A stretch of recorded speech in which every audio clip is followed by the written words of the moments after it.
Hello everyone and welcome to this week's reviews. Another toy line has been adapted into an animated film, as we are taken to the town of Uglyville and watch a group of toys try to find a new place for themselves.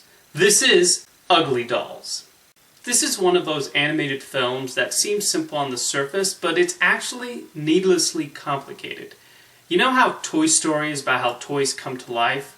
Well, UglyDolls explores how toys enter the world to begin with, and the way they go about it creates many questions. So there's a whole elaborate backstory involving a factory, a boot camp, and even the way UglyDolls come about opens up a whole can of worms.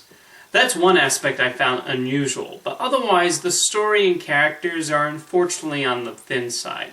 The main Ugly Doll, who has the standard arc of wanting something more, isn't all that interesting, and the other Ugly Dolls also become somewhat interchangeable. The Perfect Dolls are just as one-dimensional, although the villain is given a bunch of reasons for his motivation, but none make him that compelling of an antagonist. Humor-wise, I only got a few chuckles, but for the most part, the script goes for the easiest gags imaginable. The movie has a mostly cheery and colorful tone, which is fine, but then Ugly Dolls suddenly shifts in a completely different direction at the start of the third act, and I thought the filmmakers maybe went a little too overboard. I'm criticizing a lot about this movie, and I admit it was a bit of a slog to sit through. However, there are some bright spots, mostly the soundtrack. The songs, written by Christopher Lennertz and Glenn Slater, are really good. The opening number has been stuck in my head since I saw the film, and I especially love the song Unbreakable. For that sequence, the movie really came alive, and that's when it felt the most like a Kelly Asbury film. It's a highly creative scene, the message is a great one for children to hear, and I find myself relating to it on more ways than one. The animation is overall pretty good, and there are some creative designs, with Uglyville being the standout.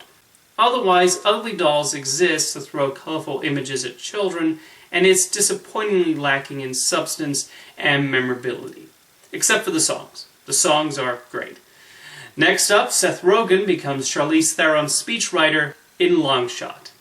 A comedy like this really has to rest on the chemistry of its leads, and thankfully, Theron and Rogen work really well off each other, and I like how Long Shot avoids too many of the cliches common in these sorts of films.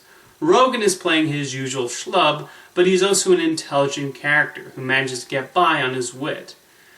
Theron's Secretary of State could have been written as the standard, cold, career-driven woman, but she's instead really well fleshed out and incredibly likable, and we understand her point of view as she attempts to get worldwide support on an environmental treaty. The two play off each other really well, and a lot of the humor does hit. Despite the occasional scatological jokes and four-letter words, director Jonathan Levine does bring an almost classic comedy feeling to the character dynamic and plot progression of Long Shot. It's not just Rogen and Theron who produce laughs either. June Diane Raphael, Bob Odenkirk, and O'Shea Jackson Jr. are also really funny, and we even have Andy Serkis putting on a bunch of makeup to play a Rupert Murdoch type. At 2 hours, I do think the film runs a tad too long, and I feel there's maybe about 20 minutes that could have been cut out of it.